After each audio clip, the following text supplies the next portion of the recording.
Hey guys, Aussie Expat here.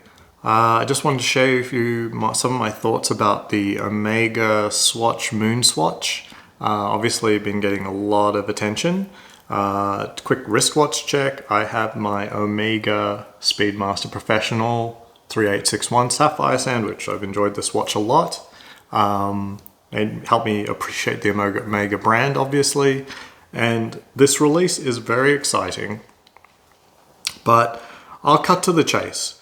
The one thing a lot of people aren't really talking about is the exclusivity and the downside to pricing this very low. I think it's very low. Like I think most people can afford this, and that's good, except most people are not going to get it. The situation is that the number of Swatch stores that have been authorized to get stock for this are very, very limited. So as an example, on the west coast of the United States, I live here in Las Vegas. Maybe I'm willing to go to LA to get something like this. There is only one Swatch store in all of the west coast to satisfy, California, Oregon, Washington State, Nevada. I haven't even looked much further east. There's very, very few stores. And the reality is there's this one store in San Francisco that is effectively being asked to supply, the 130 million people living on the west coast of the United States here. Unless that particular store is a warehouse, and it's going to be filled to the brim with just these watches, these will not be available, basically. They will be sold out. That will be very hard to get one. And it really just boils down to the price, I guess. These things, they're not going to produce enough of them. And at this price, basically every watch collector, should want one. It looks like really good value. I mean, if you look at the strap alone, and the Velcro strap for the Omega Speedmaster is about $180 from Omega. So you can start there. $180 for the strap, and maybe $80 for the watch. So the price is very, very low compared to what the clearing price will be on the grey market. And it's going to attract the wrong type of buyer immediately. People who are just looking to flip. Maybe they have zero interest in watches, and these Swatch stores are not going to do any of the AD games that Rolex will do. But this ultimately still has the exact same effect. If they priced it at a level where it won't sell out, I fear that would probably be around the $1,000 mark. Then they'd get a lot less praise, but it would stay in stock. You can go into a store and buy one.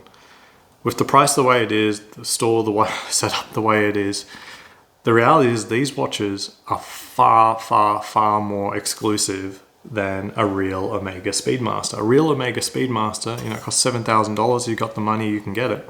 You can order one online. Now, I'm seeing a lot of praise for the price, but not enough criticism for the setup and the stocking. I think that what they're doing is perhaps, in my opinion, worse than Rolex, in that they're creating a huge imbalance, and then they're going to what a lot of people will favor as being like a first come, first serve thing, as if that's much more fair, even though fairness in this world really doesn't have much of a distinction, like what's fair. I mean, so it goes to the first 400 flippers. I don't know. I think with Rolex's setup, you can, as an avid watch collector, build a relationship with a jewelry store and actually get watches from Rolex at retail price. Some people don't really want to play the game. I get it. Just pay the clearing price, the grey market price. That's what's going to happen here with the Swatch. I'm just trying to emphasize that it's going to be the exact same game, except this is going to be way harder. And it's not the kind of thing that I would really enjoy as a collector, just waiting out in the cold. People criticize me and stuff for like saying, oh, okay, you be chummy with the AD and stuff like that. You know what? Being friendly doesn't cost me anything. that's just me. If it's not you, then, you know, it's too much work being friendly. Heaven forbid. Don't do it.